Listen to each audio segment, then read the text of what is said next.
Hey folks, Lindsey Hudson with SPS back in the building at the DC Elite Summer League. Always a great time. Great players. We got some great coaches too. I'm happy to be able to sit down here with John D. White, fourth year at Renaissance High School. Yes, sir. I had your young player here not too long ago, Juwan Maxey, very impressive young man.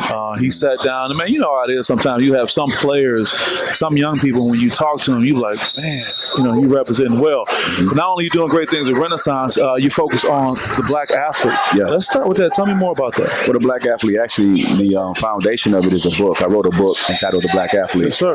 In 2016. And man, you know, I started a brand right after that. I just really took the font off my book and put it on a t-shirt. There you go. And it just spread it like wildfire. NFL players, NBA players, WNBA players. It was in the bubble.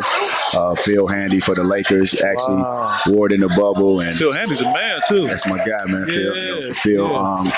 So, you know, Phil across you like, yeah. yeah, man, he's nice with it, man. But, you know, he's one of my partners, him, James Clark. So it just, man, just spread it. So you hear the term black athlete, and there's so many things you can think about, but in a nutshell, what direction were you going? What do you mean when you say that? Yeah, when we speak of the black athlete, man, it's about being proud of who and what you are. You know, that's it, man, just taking pride, you know, in who and what you are. You know, took 3 words, man, and we use every day. Made a brand is just powerful, you know. Yeah. I'm an author as well, and my question to you is, when did it go from just being a thought to a decision that this is going to be a book? Wow, man. You know, just my life. You know, I grew up in Detroit, 7 Mile and Biltmore area. Come on, you know. neighbor? Yes, sir. 7 Mile and Fielding. Oh, all day long, baby. Yeah, man. Yeah. Grew up over there, man. 9 sisters and 4 brothers. You know, so it was a story, you know, that I wanted to tell. You know, I had a feeling y'all probably had a lot y'all had to share. Y'all don't have too much to go around. Man, you know, Ghostface Killer had a song. He said, 15 of us in a 3-bedroom apartment, roaches everywhere. Cousins and aunts was there. 4 in the bed, 2 at the foot, 2 at the head. Nobody liked to sleep with John. He peed the bed. He peed the bed. That was me.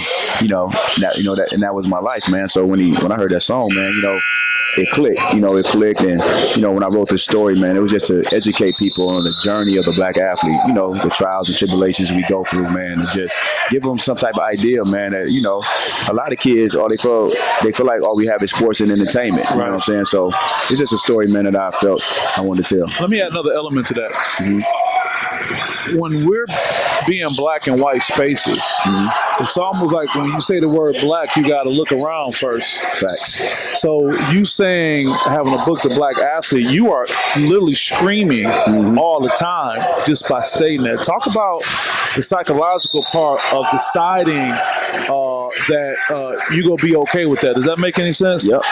And, you know, man, I ran into that with a lot of athletes. Like, you know, I can't wear that shirt because my fans. Hold up. About to take, man. You know, you was black before you even got here. You was black before, you know, you came out the womb black. And they know you black. You know, they could cheer for you at the games, but they can't accept you for who and what you are. Oh, man. You know. I've heard some players, maybe it was at University of Alabama, and if I'm wrong, I think it goes the same. They say, you cheer for me on Saturday, but you grab your purse when I walk. I'm the same guy you was just cheering for. Yep. So what is it, John, that allows you to say, I'm going to go there? Because what you said about a lot of athletes who say, no, I don't want to have that problem. What made you say that's not going to be an issue? I'm going to go ahead and push the envelope on this. When I heard the poem, Our Deepest Fear. Wow. You know, our deepest fear is not that we're inadequate, but we're powerful beyond measure. You know, you can't shrink to make others around you feel comfortable. But that's what we do. That's what happens. Our young people do it. You know, everyone's conforming, you know. And so how do you battle and fight that, you know, at a great institution like Renaissance High School? You know, man, just, you know, at the school, I'm the dean of students, too. I'm the dean of student culture. So I'm in the building, man. So I try to instill in the young people, man, like, you know, you are who you are before you got here. Be proud of who you are. Don't back down. You know, don't be afraid to go to a HBCU because, you know, predominantly white institution is the popular thing to do. No, go learn about, you know, your history, you know, your people, man. Be proud of it, you know. You know what, brother? The great thing about what I do is that I get an opportunity to expose or remind people of great people like yourself But the cheat code for me is that I get information. What you just did for me is made me reflect on my life. I was able to go to Morehouse as a freshman. I say as a freshman because of the financial challenge. My mom being a single parent, I was about 6 or 7 blocks away from you, so you already know what the condition was. But I never really had a thought about going to a PWI because once I got the opportunity, I was on it. But now that I think about it, I didn't even know how almost revolutionary that was to be like, I'm going to go. And I said it with pride. So I didn't mean to digress, but that just kind of hit me sitting right here. So let's go back to Renaissance and what you say. These are smart kids, if you will, or a smart school in an environment. So how do you deal with these kids that may be trying to fight that stigma of being a smart kid and kind of not be scared to reach their potential, if that makes any sense again? Well, it makes sense. So what I try to instill in them, like, it's okay to be smart. There's nothing wrong with being smart. Because you do find a lot of them they want to downplay that. You got it. They want to try to do the cool stuff. I'm gonna smoke weed. I'm on drink. You know what I'm saying? But you got a 4.2 GPA, so you don't want to seem like a nerd, but you also want to be the cool kid at the same time. So That's I try to struggle. That got to be a struggle. It's a struggle, man. And a lot of these kids, man, they have 4.2s, but they don't know if they're gonna go home and their power gonna be on. They don't know if they're gonna have something to eat. You know what I'm saying? So they're fighting. They fighting a battle to get out. To try, just like an athlete. You're playing basketball to try to get out the hood. You're trying to get out. So you're using sports, you know what I'm saying, to get out. Just like they use kids at Renaissance, a lot of them use their education to get out and better their lives, to break generational curses. Right. Man, talk about Derek Coleman and what he means. He's sitting right off camera to the left. Big fella's in the building. His name is not just on it and he pop in and pop out. He's here. So what does Derek Coleman mean to you? Man, DC, when I got the job at Renaissance, I said it was 2 people I wanted to reach out to when I got this job. I said Derek Coleman and Perry Watson. Yeah, shout out to P-Dub. I said I wanted Derek Coleman and Perry Watson, because they understood the PSL. They understand Detroit. They understand what it takes to reach these kids and to be successful on a broader scale. DC, man, the first $100 million man, him and Shaq in the NBA. It was really him.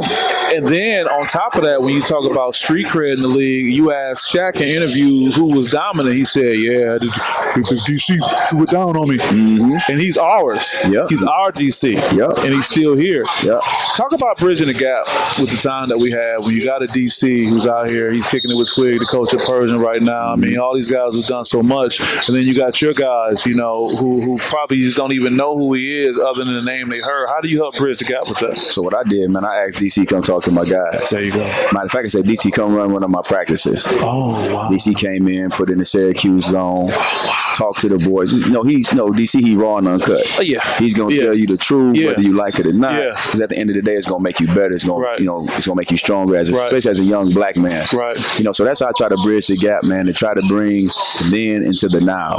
You know what I'm saying? So they could understand, the things he done. Because DC, he don't brag on himself, but he'll let you know that, I was one of the first ones that really did this. Google me, baby. You got it. YouTube, look it up. So, man, that's how you bridge the gap, man. Just, try to make them aware of our history, man. The history of the PSL is so rich. Through the years, I think a lot of, the young people lost hold of that, man, and the vision of that. Robert Traylors, even the Winfred Walton, you know what I'm saying? The guys like that, man, that was just so dominant in the league. Steve Smith. Shout out to Smitty. I'm sure Smitty probably come through here pretty soon. Oh, man, so it's the history of basketball in Detroit is rich. Yeah. So with the time we have, anything you can say to your Phoenix community, to those who are listening, and I'm sure this is not going to be the last time we go talk with all the great things you do. So I commend you for that. Any parting words you got for us? No, man, just, I just see a bright future for Detroit Renaissance basketball.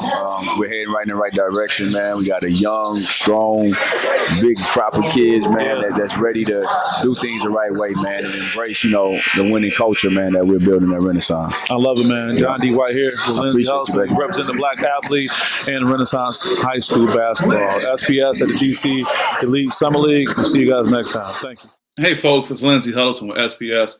Thank you for watching the video, and also thank you for supporting our young people. I'm in a very unique position. I am a sports psychology consultant, but I also have media credentials, cover collegiate and high school sports. just the past few seasons, I covered Michigan State football and basketball as an example. And one thing is true across the board for college level athletics, they do not, in most cases, prepare our young people to talk to the media. I'm probably the friendliest media person they'll come in contact with. So with that being said, I want to offer my service to you and to your young person as it relates to media training, not only to help them be successful talking to the media regarding their sports, but also in life. Give them the confidence to communicate who they are and put a positive foot forward. So with that being said, you can reach me at the email below, lh@thespsedge.org. We are a nonprofit organization, so anything you do is not only going to support your young person, but other young people as well as it relates to overcoming mental toughness and mental health in today's society. So with that, thank you for your support. Hopefully I can help your young person get the SPS Edge.